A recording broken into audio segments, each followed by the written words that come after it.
ही 2001 साली झाली. नववी प्रशालेचं पूर्वी शाळांची पथकं होती.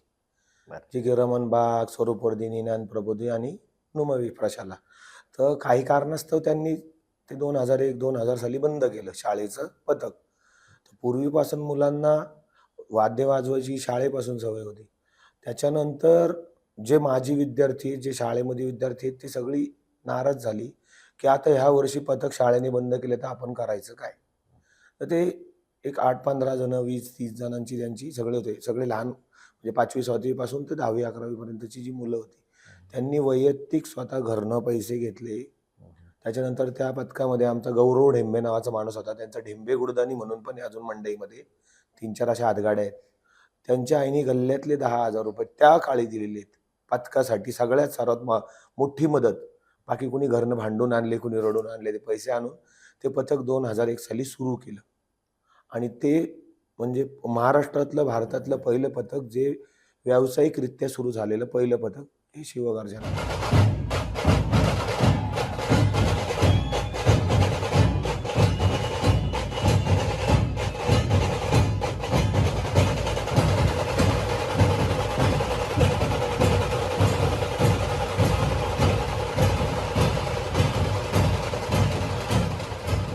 आणि नक्कीच चांगली गोष्ट आहे. आणि हो. ही जी सुरुवात झाली त्याच्यानंतर ते वाढीस कसं लागलं? म्हणजे याची प्रेरणा काय की कशी लोकांनी मदत केली नंतर याला? पूर्वी सर्वात पहिले तर एक महत्त्वाची गोष्ट सांगायची म्हणजे 11 मारुती चौक हो. तिथं दगडूशेठची सगळ्यात पूर्वीची मूर्ती आहे.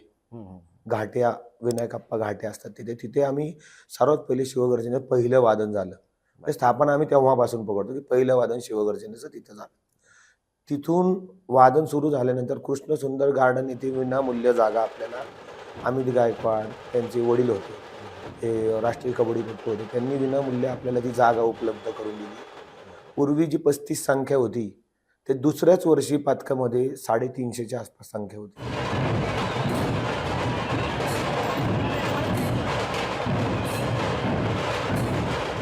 म्हणजे पुण्यातली सगळी तरुण मंडळी, म्हणजे वयस्कर मंडळी, ती सर्व पथकामध्ये सहभागी झाली पहिली 2 वर्ष.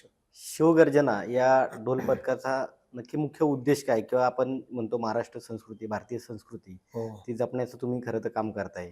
आणि हे काम करत असताना नक्की हे कसं तुम्ही लोकांना सादर होता? म्हणजे सादरीकरण तुमचं कसं असतं किंवा काय त्याबद्दल सांगाल? शिवगर्जनेचा उद्देश म्हणजे मुलांना फक्त एक वाद्याबद्दलची आवड, ढोल ताशा ही आपली सांस्कृतिक पूर्वी महाराजांच्या काळापासूनची हं. म्हणजे ढोल हे रणवाद्य होतं. पूर्वी शिवाजी महाराजांच्या काळामध्ये युद्ध लढायला जाताना हे वाद्य वाजवलं जायचं. बरोबर. ढोल वाजवले जायचे. तेव्हा ताशे पण असायचे.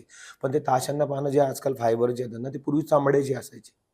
चामड्याची पानं वापरायची जुन्या काळात. आता ते काळानुसार आता कोणी वाजवत नाही. त्याचा मेंटेनन्स खूप जास्त असतो. तर बरोबर. तो जपण्यासाठीच हा एक प्रयत्न होता, की आपले जुनं वाद्य आहे, महाराष्ट्राचं वाद्य आहे. ढोल ताशा ही एक खरं तर एक पारंपरिक वाद्य आहे. हो. पण तुम्ही हे साता समुद्रापार घेऊन गेला. म्हणजे ती संस्कृती आज तुम्ही या आधुनिक जगामध्ये हो. टिकवलेली आहे. तर त्याबद्दल काय सांगाल तुम्ही? 6 समुद्रावर आता आम्ही एवढं मोठं स्वप्नच पाहिलं नव्हतं, की आमचं पथक एवढ्या लांबपर्यंत जाईल. हां, हां. पण म्हणजे ज्या मुलांनी माझे सीनियर होते, त्या मुलांनी जे पथकाचं नाव चॉईस करताना पण त्यांच्यामध्ये बरंच काही चर्चा झाली. मध्येच एक सीनियर वादक होते. आता त्यांचं नाव तर मला ठाऊक नाही, म्हणजे कुणालाच आठवत नाही हं, हं. ॲक्चुअली, की हे कोणी केलेलं आहे. तर बरं. त्याला कथा खूप आहेत, की मी सांगितलं होतं, मी सांगितलं. पण कोणी म्हणलं, "घ्या शिवाचं नाव आणि खरा गर्जना ते शिवगर्जना." Okay, okay. असं ते पथकाचं नाव सुरू झालं. त्याच्यानंतर पथकामध्ये जी मुलं आता समजा 10वी-12वीला मुलं आली होती, हं. ते शिक्षणाच्या हिशोबाने मग बाहेर गेले, कोणी ऑस्ट्रेलियात गेलं, कोणी अमेरिकेत गेलं. ऑस्ट्रेलियामध्ये गेल्यानंतर त्या मुलांना ती हौस, ती दरवर्षी गणपती उत्सव आला, बरोबर. की ते आपल्याला एक ढोल वाजवायला जायचं ही हौस होती. हं, हं. त्यांनी आपल्या जुन्या मुलांकडे मागणी केली, की तुम्ही आम्हाला असे साहित्य देऊ शकता का? आमची इच्छा आहे इथं सुरू करायचं आहे. तर बरोबर. मग केली मदत. आम्ही तेव्हा मदत केली आणि त्याच्यानंतर त्यांनी ते सुरू केलं. सर्वात पहिले सिडनीमध्ये सुरू झालं.